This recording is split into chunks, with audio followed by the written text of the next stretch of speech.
My beloved sisters, Mes chères sœurs, it has been a joy for me to be quelle joie d'être parmi vous. thought of my mother, J'ai pensé à ma mère, à mon épouse, daughter-in-laws, à mes belles-filles number, et ma fille qui n'est this plus parmi nous. wonderful program has made me Et ce programme merveilleux m'a aidé à apprécier cette famille encore davantage, et à savoir que la raison pour laquelle nous avons life that we've une vie familiale, la vie familiale merveilleuse que nous avons eue, c'est que had is at the le Seigneur each of their lives. est au centre de chacune de leurs vies.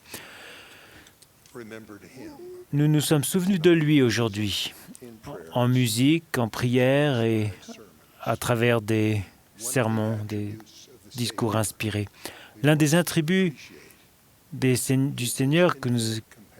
que nous apprécions le plus est sa compassion infinie. Ce soir, vous avez ressenti combien il vous connaît et combien il vous aime. Vous avez ressenti l'amour qu'il a pour ceux qui sont autour de vous. Elles sont vos sœurs, des filles d'esprit de notre Père céleste. He cares for them Il se soucie d'elles, as he cares for you. tout comme il se soucie de vous. He understands all their sorrows. Il comprend tous leurs chagrins et il veut les secourir. My message to you Mon message pour vous ce soir is that you can est que vous pouvez, be an et c'est important que vous le fassiez, donner du réconfort à ceux qui en ont besoin. who need comfort. You can play your Vous part pouvez être encore plus efficace si vous savez comment il répond à ces prières de demande d'aide. Nombreuses sont celles qui prient notre Père céleste de les soulager, de les aider à porter leur fardeau de chagrin, de solitude et de crainte. Heavenly Father Notre Père céleste entend ces prières and understands et comprend leurs besoins.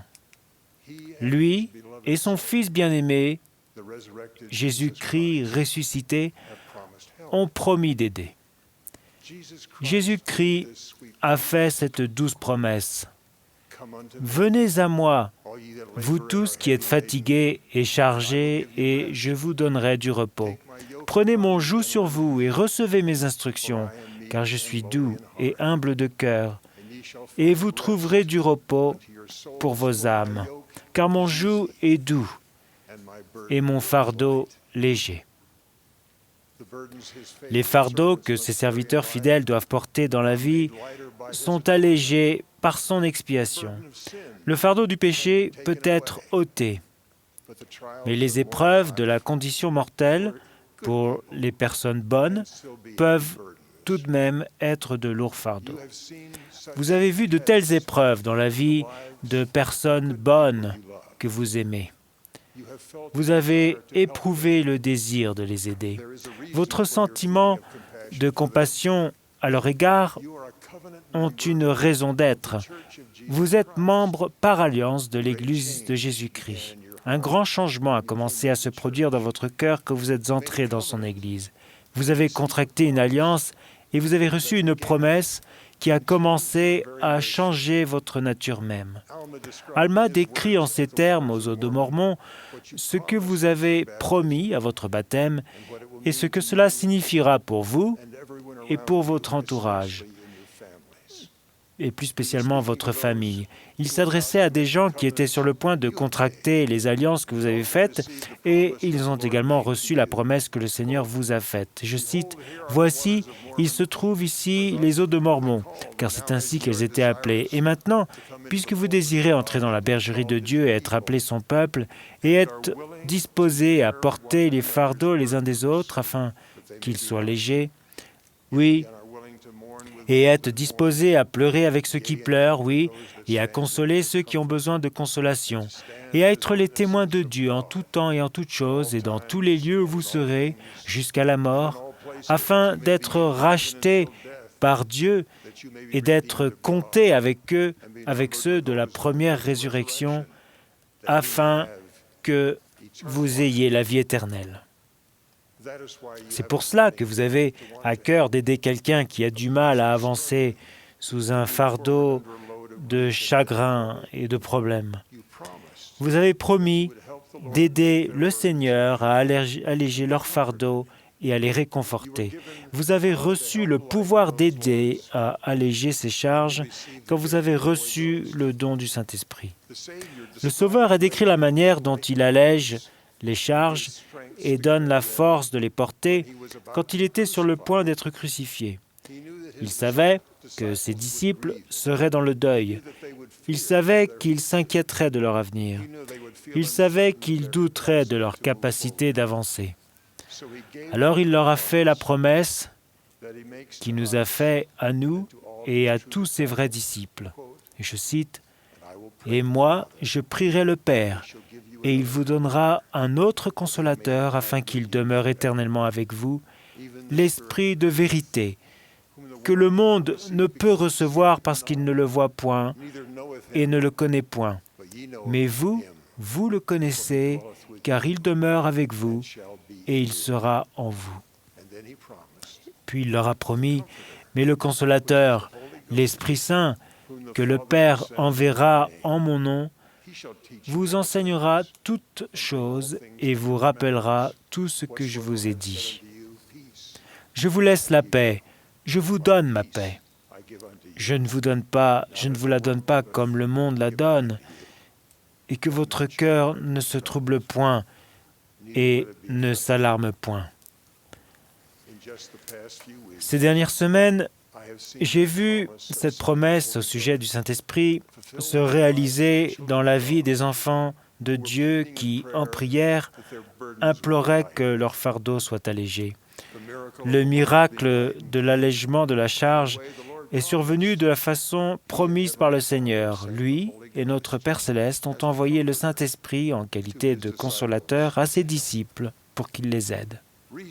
Récemment, 3 générations d'une famille pleuraient la mort d'un garçon de 5 ans. Il est mort d'un accident pendant des vacances en famille. J'ai eu l'occasion, une fois encore, de voir comment le Seigneur bénit le fidèle avec le réconfort et la force d'endurer. J'ai observé la manière dont le Seigneur a allégé leur lourd fardeau.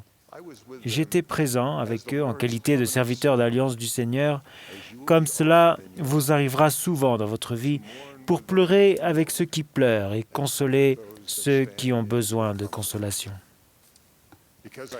Comme je le savais que c'était vrai, j'étais paisible quand les grands-parents m'ont invité à les rencontrer avec les parents du petit garçon avant les obsèques. J'ai prié pour savoir comment je pouvais aider le Seigneur à les consoler. Ils ont pris place avec moi dans mon salon. Il faisait froid ce soir-là, j'avais réchauffé la pièce par une petite flambée dans la cheminée. Je me suis senti poussé à leur dire que je les aimais. Je leur ai dit que j'avais ressenti l'amour du Seigneur pour eux. Avec quelques paroles, j'ai essayé de leur dire que je pleurais avec eux, mais que le Seigneur connaissait leurs douleurs et leurs peines et qu'il pouvait pleinement les ressentir. Après ces paroles, j'ai senti que je devais écouter avec amour alors qu'ils me parlaient de leurs sentiments. Pendant l'heure que nous avons passée ensemble, ils ont parlé bien plus que moi. Je sentais à leur voix et je voyais à leurs yeux que le Saint-Esprit les touchait. Ils ont parlé de ce qui était arrivé et de ce qu'ils éprouvaient en termes de témoignages simples. Le Saint-Esprit leur avait déjà donné la paix qui découle de l'espérance de la vie éternelle quand leur Fils, mort sans péché, serait le leur pour toujours. Quand je leur ai donné à chacun une bénédiction de prêtrise, j'ai rendu grâce pour l'influence du Saint-Esprit qui était présente. Le Consolateur était venu apporter espoir, courage et un supplément de force pour nous tous. Ce soir-là, j'ai vu une démonstration de la manière dont le Seigneur œuvre par notre intermédiaire pour alléger les fardeaux de son peuple. Vous vous souvenez quand, dans le livre de Mormon, son peuple est presque écrasé sous le poids des fardeaux que de cruels chefs de corvée ont placés sur lui. Le peuple implore pour avoir de l'aide, comme le font beaucoup de personnes que nous aimons et servons. Voici le récit que je sais être vrai. Et j'allégerai aussi les fardeaux qui sont mis sur vos épaules, de sorte que vous ne pourrez plus les sentir sur votre dos pendant que vous êtes en servitude. Et cela, je le ferai pour que vous soyez plus tard témoins pour moi et que vous sachiez avec certitude que moi, le Seigneur Dieu, j'interviens effectivement en faveur de mon peuple dans ses afflictions. Et alors il arriva que les fardeaux qui étaient imposés à Alma et à ses frères furent rendus légers. Oui, le Seigneur les fortifia, de sorte qu'ils purent supporter leurs fardeaux avec facilité, et ils se soumirent de bon cœur et avec patience à toute la volonté du Seigneur. J'ai vu ce miracle maintes et maintes fois. La meilleure façon d'alléger les fardeaux des autres est d'aider le Seigneur à les fortifier. C'est pour ça que le Seigneur a inclus dans notre responsabilité de consoler les autres, le commandement d'être ses témoins en toutes choses et dans tous les lieux. Ce soir-là, dans mon salon, le père et la mère du petit garçon ont témoigné du Sauveur. Le Saint-Esprit est venu. Et nous avons tous été consolés. Les parents ont été fortifiés, le fardeau du chagrin n'a pas disparu, mais ils ont reçu la capacité de le porter. Leur foi a grandi et leur force continuera d'augmenter s'ils la demandent et vivent de manière à la recevoir. Le témoignage de l'Esprit sur l'expiation ressenti ce soir-là a aussi donné à Job la force de porter sa charge. Je cite, « Mais je sais que mon Rédempteur est vivant et qu'il se lèvera le dernier sur la terre. Quand ma peau sera détruite, il se lèvera. Quand je n'aurai plus de chair, je verrai Dieu. » C'est ce témoignage de l'Esprit qui lui a donné la force de supporter l'épreuve. Il allait endurer le chagrin et l'absence de consolation de la part de son entourage pour connaître la joie que reçoivent les justes qui traversent fidèlement leurs épreuves. Cela était vrai pour Job. Il a reçu des bénédictions. L'histoire de Job se termine par ce miracle. Pendant ces dernières années, Job reçut de l'Éternel plus de bénédictions qu'il n'en avait reçu dans les premières. Il n'y avait pas dans tout le pays d'aussi belles femmes que les filles de Job. Leur père leur accorda une part d'héritage parmi leurs frères. Job vécut après cela 40 ans et vit ses fils et les fils de ses fils jusqu'à la 4e génération. Et Job mourut âgé et rassasié de jours. C'est le témoignage de l'Esprit sur l'expiation à venir qui a permis à Job de traverser les épreuves que la vie est censée comporter. Cela fait partie du plan de bonheur que le Père nous a donné. Il a permis à son Fils de fournir, par son sacrifice expiatoire, l'espérance qui nous console, quelle que soit la difficulté du chagrin qui nous ramène à lui. Le Père et le Fils ont envoyé le Saint-Esprit consoler et fortifier les disciples du Maître dans leur parcours. J'ai vu ce miracle de consolation en arrivant à l'extérieur de l'église où devaient se tenir les obsèques du petit garçon. Une jeune femme que je ne connaissais pas m'a arrêté. Elle m'a dit qu'elle venait aux obsèques pour pleurer et donner du réconfort si elle le pouvait. Elle m'a dit qu'elle venait aux obsèques en partie pour se consoler elle-même. Elle m'a dit que son premier enfant était décédé récemment. Elle portait une jolie petite fille, alors je me suis approché pour contempler le visage souriant de la petite fille. J'ai demandé son nom à sa maman. Elle a répondu rapidement, « Elle s'appelle Joy. » Joie. La joie vient toujours après le chagrin. Elle me rendait témoignage. Je voyais que la paix et la consolation lui étaient parvenues de la seule source sûre. Seul Dieu connaît notre cœur et il est le seul à pouvoir véritablement dire « Je sais ce que tu ressens ». Je peux seulement imaginer la joie et la peine qui l'a précédé, mais le Seigneur qui l'aimait sait. Je- Ce n'est que partiellement que je connais la joie qu'il ressent chaque fois que vous, en tant que ses disciples, l'aidez à donner un moment de paix et de joie à un enfant de notre Père céleste. Je témoigne que le Seigneur nous a demandé à nous, ses disciples, de nous aider mutuellement à porter nos fardeaux. Nous avons promis de le faire. Je témoigne que le Seigneur, par son expiation et sa résurrection, a brisé le pouvoir de la mort. Je témoigne que le Christ vivant envoie le Saint-Esprit aux personnes que nous nous sommes engagés à l'aider à consoler. Comme moi, vous êtes tous témoins de la véracité de l'inscription sur le pin que ma mère a porté pendant plus de 20 ans en tant que membre du bureau général de la Société de secours. La charité ne succombe jamais. Je ne comprends toujours pas l'entière signification de ces mots, mais j'en ai eu un aperçu en l'observant aider ceux dans le besoin. Les Écritures nous enseignent cette vérité.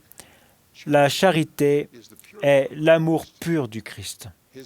Son amour ne succombe jamais et nous aurons toujours dans le cœur le sentiment de devoir pleurer avec ceux qui pleurent et réconforter ceux qui ont besoin de réconfort. Et la paix qu'il promet ne nous quittera jamais si nous servons les autres pour lui. En tant que son témoin, je vous exprime ma reconnaissance pour ce que vous faites pour aider le Seigneur vivant et le Saint-Esprit à fortifier les genoux qui faiblissent et soutenir les bras fatigués. J'en suis reconnaissant de tout mon cœur, reconnaissant pour toutes les femmes dans ma vie qui m'ont aidé et qui m'ont béni en tant que véritable disciple de Jésus-Christ. Au nom de Jésus-Christ. Amen.